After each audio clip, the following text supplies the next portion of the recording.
Good morning friends. Today நம்ம இப்போ பார்க்க போகிறது எப்படின்னா இங்கிலீஷ் லாங்குவேஜ் டீச்சிங் அப்படின்றதுல ஆடியோலிங்கல் மெத்தடும் பைலிங்கல் மெத்தோடைய டிஃப்ரென்ஷியேட்ஸ் என்ன அப்படின்றத இப்போ பார்க்க போகிறோம். The differentiate between audiolingual method and bilingual method in English language teaching. இப்போ ஆடியோலிங்குவல் மெத்தட் அப்படின்னா இந்த ஆடியோலிங்குவல் மெத்தட் விச் மீன்ஸ் நம்ம வந்து ஓரலாக ஆடியோ இதுவாக நாட் இன் வீடியோ ஆடியோவாக நம்ம ஸ்போக்கன் பண்ணுவோம் பார்த்தீங்களா, அந்த மாதிரி பண்ணுறது தான் ஆடியோலிங்குவல் மெத்தட். இந்த ஆடியோலிங்குவல் மெத்தட் எங்கே ஆரிஜின் ஆச்சு அப்படின்னா ஃபாரின் லாங்குவேஜ் டீச்சிங் மெத்தடில் ஆச்சு. இது விச் மீன்ஸ் ஃபாரின் இதுலேருந்து தான். எப்போ இதை யூஸ் பண்ண ஆரம்பித்தாங்க அப்படின்னா World War II இதை யூஸ் பண்ண ஆரம்பித்தாங்க. This method was originally called the army method. So World War II அப்போ ஆர்மி சோல்ஜர்ஸ்லாம் இருக்காங்க இல்லையா, அப்போ இந்த ஆடியோலிங்குவல் மெத்தடை யூஸ் பண்ணி தான் அவங்க வார் நடத்திட்டு இருந்தாங்க. ஸோ இது பேர் வந்து ஆர்மி மெத்தட் அப்படின்னு சொல்லுவாங்க. ஏன் அப்படின்னா மிலிட்ரி சோல்ஜர்ஸை ட்ரெயின் பண்ணுறதுக்காக இந்த மெத்தடை யூஸ் பண்ணிட்டு இருந்தாங்க. இது இப்போது Michigan, including Charles Carpenter Fritz, developed the ALM in the late 1950s. In the 1950s, linguist university of Michigan யார் அப்படின்னா சார்ல்ஸ் கார்பெண்டர் ஃப்ரைஸ் இந்த மெத்தடை டெவலப் பண்ணது. இவர் வந்து பிஹேவியரல் சைக்காலஜி. இதை வந்து யார் டெவலப் பண்ணாங்க அப்படின்னா PF Skinner. Fries believed that students should first learn the structure or grammar of a language and then recite basic sentence patterns and grammatical structure. இப்போ சார்ல்ஸ் கார்பெண்டர் ஃப்ரைஸ் என்ன சொல்கிற அப்படின்னா students first எதை learn பண்ணணும் அப்படின்னா ஸ்ட்ரக்சரையும் அந்த கிராமருடைய லாங்குவேஜையும் தான் first இது பண்ணணும் அப்படின்னு சொல்லுவாங்க. ஃபஸ்ட்டு கிராமர் தெரிஞ்சால் தான் ஸ்டூடெண்ட்ஸ் எப்படி பேசுவாங்க அப்படின்றது தெரியும். இப்போ இந்த audiolingual method is a teaching method for foreign language that emphasizes listening and speaking before reading and writing. This is very important line. அந்த ஆடியோலிங்குவல் மெத்தட் அப்படின்றது ஃபாரின் லாங்குவேஜ் மெத்தட். இது வந்து எதுக்கு யூஸ் பண்ணுவாங்க அப்படின்னா லிசனிங்க்கும் ஸ்பீக்கிங்க்கும் மட்டும்தான் யூஸ் பண்ணுவாங்க. ரீடிங்க்கும் ரைட்டிங்கும் யூஸ் பண்ண மாட்டாங்க. இது வந்து எது இம்ப்ரூவ் பண்ணுறதுக்கு அப்படின்னா நம்மளுடைய ஸ்பீக்கிங் ஆடியோ அப்படின்னும் போது நீங்கள் வந்து ஸ்பீக்கிங்கில் தான் பண்ணணும். ஸோ அதை காது கொடுத்து நம்ம லிசனிங் மூலிமா கேட்கணும். ஃபஸ்ட்டு அதை வாட்ச் பண்ணுவோம், லிசன் பண்ணணும். அப்புறம் அந்த வேர்டை நம்ம ரிப்பீட்டடாக சொல்ல தான் அந்த ஸ்டூடெண்ட்ஸ்க்கு வந்து அது கிளியராக இருக்கும். இதில் வந்து ரீடிங்கும் ரைட்டிங்கும் வராது. ஸோ இதில் மெயினாக எதை ஃபோக்கஸ் பண்ணுவாங்க அப்படின்னா கிராமட்டிக்கல் ஸ்ட்ரக்சர், ஃபோனாலஜிக்கல் ஸ்ட்ரக்சரும் ஃபோக்கஸ் பண்ணுவாங்க. இதில் வந்து என்னென்ன லேர்னர்ஸ் விச் மீன்ஸ் ஸ்டூடெண்ட்ஸ் வந்து என்னென்னலாம் கற்றுக்கணும் அப்படின்னா ப்ராக்டிஸ் பண்ணணும். அந்த லாங்குவேஜை வந்து ரெகுலராக ப்ராக்டிஸ் பண்ணி அதனுடைய ப்ரொனன்சியேஷன் அதை கிளியராக காது கொடுத்து லிசன் பண்ணணும். அதுதான் ஆடியோலிங்குவல் மெத்தட். இந்த ஆடியோலிங்குவல் மெத்தடு அதிகமாக எதை வந்து குறைக்கும் அப்படின்னா மதர் டங்கை வந்து அதிகமாக டிஸ்கரேஜ் தான் பண்ணுவாங்க. ஏன்னா மதர் டங்கெல்லாம் சொல்ல மாட்டாங்க.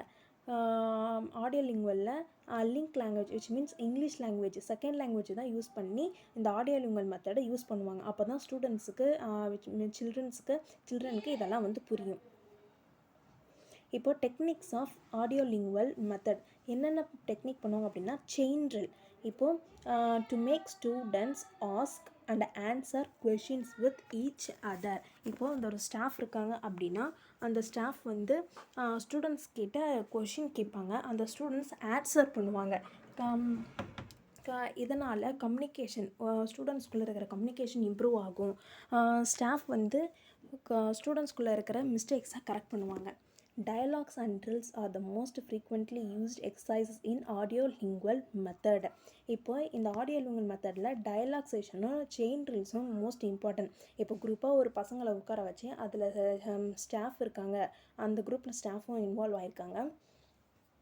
அப்போ அந்த டீச்சர் என்ன பண்ணணும் அப்படின்னா ஒரு ஸ்டூடெண்ட் கிட்ட ஒரு கொஷின் கேட்பாங்க, அந்த ஸ்டூடெண்ட் அந்த கொஷினுக்கு ரிலேட்டடாக ஆன்சர் பண்ணுவாங்க. அடுத்த ஸ்டூடெண்ட் அந்த கொஷினை அடுத்த ஸ்டூடெண்ட்டுக்கிட்ட கேட்பாங்க. ஸ்டூடெண்ட் ஆஸ்க் பண்ணுற மாதிரி இருக்கும். ஸோ அந்த ஃபஸ்ட்டு ஸ்டூடெண்ட்டு கொஷின் பண்ணதுக்கு செகண்ட் ஸ்டூடெண்ட் ஆன்சர் பண்ணுவாங்க. Next third student, fourth student, அந்த மாதிரி தான் செயின் ட்ரில் போய்கிட்டு இருக்கும். இதனால் அவங்களுக்கு லிசனிங் ஸ்கில்லும் ஸ்பீக்கிங் ஸ்கில்லும் இம்ப்ரூவ் ஆகிறதுக்கு நிறைய சான்சஸ் இருக்குது. இந்த audiolingual method suggested the students be taught phonology, morphology and syntax of the language. இது எப்படியெல்லாம் யூஸ் ஆகும் அப்படின்னா அவங்க மார்ஃபாலஜி, சின்டாக்ஸ், ஃபோனாலஜி கற்றுக்கிறதுக்கு ரொம்ப யூஸ்ஃபுல்லாக இருக்கும். இதில் இருந்து நிறையா டிஃப்ரென்ஷியேட் பண்ணலாம். அவங்களுடைய நேட்டிவ் லாங்குவேஜுக்கும் மதர் டங் அவங்களுடைய நேட்டிவ் லாங்குவேஜ் மதர் டங்குக்கும் டார்கெட் லாங்குவேஜ் செகண்ட் லாங்குவேஜுக்கும் நிறைய டிஃப்ரென்ஷியேட் வந்து பார்க்க முடியும். Teachers must be very attentive to errors and mistakes and do their best to correct them so that the wrong habit can't be developed. Teachers என்ன பண்ணணும் அப்படின்னா மோர் அட்டென்டிவாக இருக்கணும். எப்போ ஸ்டூடெண்ட்ஸ் மிஸ்டேக் பண்ணாலும் அந்த மிஸ்டேக்ஸை வந்து கரெக்ட் பண்ணுறதுக்கு ரொம்ப அட்டென்டிவாக இருக்கணும். இப்போது பைலிங்குவல் மெத்தட் அப்படின்போது இது வந்து ஃபாரின் லாங்குவேஜ். இதை யார் டெவலப் பண்ணாங்க அப்படின்னா C.J. டாட்சன் இன் 1967. இந்த பைலிங்குவல் மெத்தட் அப்படின்றது டார்கெட் லாங்குவேஜை குறிக்கும். The bilingual method is a teaching method that uses two languages, one native and second, to teach academic content. இது எதை வந்து அதிகமாக டீச் பண்ணுறதுக்கு யூஸ் பண்ணால் academic which means syllabus academic அதுக்கு மட்டும்தான் இதை வந்து டீச் பண்ணுறதுக்கு யூஸ் பண்ணுவாங்க. இதில் வந்து பைலிங்குவல் விச் மீன்ஸ் டூ. அப்போ இதில் வந்து டூ லிங்குவல் மெத்தட் வந்து இருக்கும். என்னென்ன அப்படின்னா one native language and other one is target language. For example, the bilingual method of teaching English uses English and the student's native language, while the translation method uses the same two language.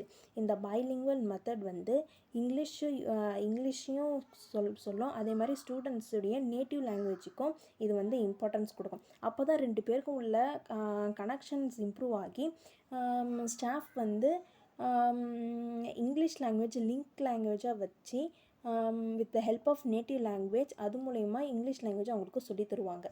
With the help of native language target லாங்குவேஜை students வந்து ஈஸியாக கற்றுக்கிறதுக்கு teachers வந்து ஹெல்ப்ஃபுல்லாக இருப்பாங்க. The bilingual method combines the direct method and the grammar translation method.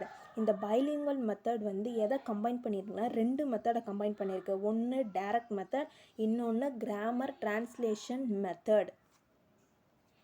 இப்போது இந்த bilingual method வந்து the bilingual method uses the student's mother tongue to make it easier to understand words and sentences in foreign language. இந்த bilingual method எதுக்கு use ஆகுது அப்படின்னா students இதுக்கு முன்னாடி நம்ம பார்த்தோம் இல்லையா ஒரு பாயிண்ட்டு, அதுதான் ஸ்டூடெண்ட்ஸுக்கு வந்து நேட்டிவ் லாங்குவேஜ் வந்து தெரியும், பட் அவங்களுக்கு டார்கெட் லாங்குவேஜ் தெரியாது. ஸோ அந்த டார்கெட் லாங்குவேஜை எது மூலயமா அவங்க யூஸ் பண்ணி சொல்லித்தருவாங்க அப்படின்னா ஸ்டூடெண்ட்ஸோடைய நேட்டிவ் லாங்குவேஜ் மூலயமா தான் டார்கெட் லாங்குவேஜை சொல்லி தருவாங்க. இதனால் வேர்ட்ஸ் வந்து கொஞ்சம் ஈஸியராக அவங்களுக்கு புரியும். It can be used as a method to teach students more than one language with the help of mother tongue to explain the meaning of new words, phrase, etc. அவங்களுடைய native language மூலயமா ஒரு language இல்லை இன்னும் மோர் தென் one language அதுக்கும் மேலான லாங்குவேஜஸை mother tongue அவங்களுடைய native language வச்சு அவங்களால சொல்லித்தர முடியும். இது மூலயமா ஃப்ரேசஸ், வேர்ட்ஸ், vocabularies கண்டிப்பாக இம்ப்ரூவ் ஆகும். The teacher must be fluent in both the languages in order to make the concepts clear. The most important one, the teacher should know both the language of native and the target language. ரெண்டு லாங்குவேஜுமே ஒரு ஸ்டாஃபுக்கு தெரிஞ்சால் மட்டும்தான் அந்த ஸ்டூடெண்ட்ஸ்க்கு சொல்லித்தர முடியும்.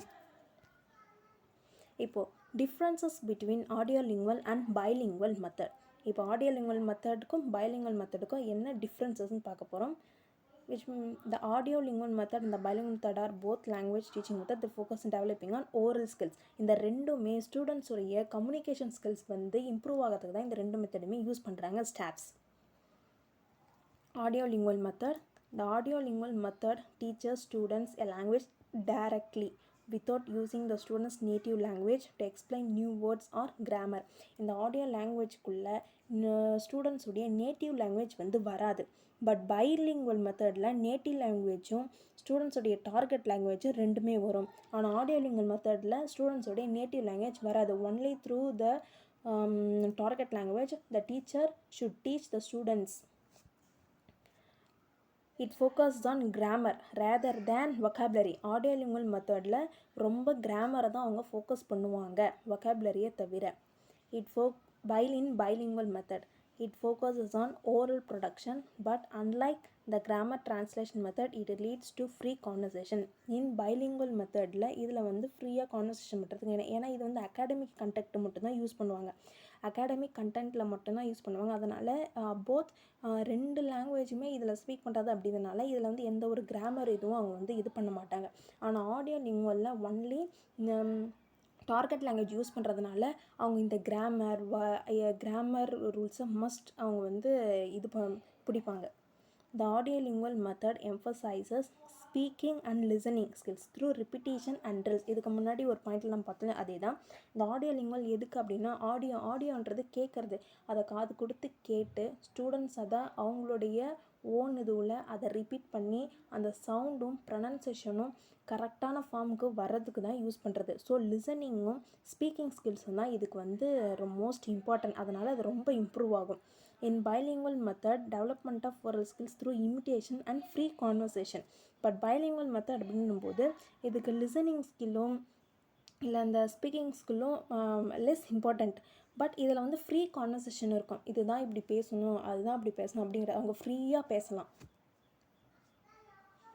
So the final one, in summary, the audiolingual method focuses on mechanical habit formation through structured practice, while the bilingual method leverages the native language as a bridge to learning the target language, fostering a more integrated skill development.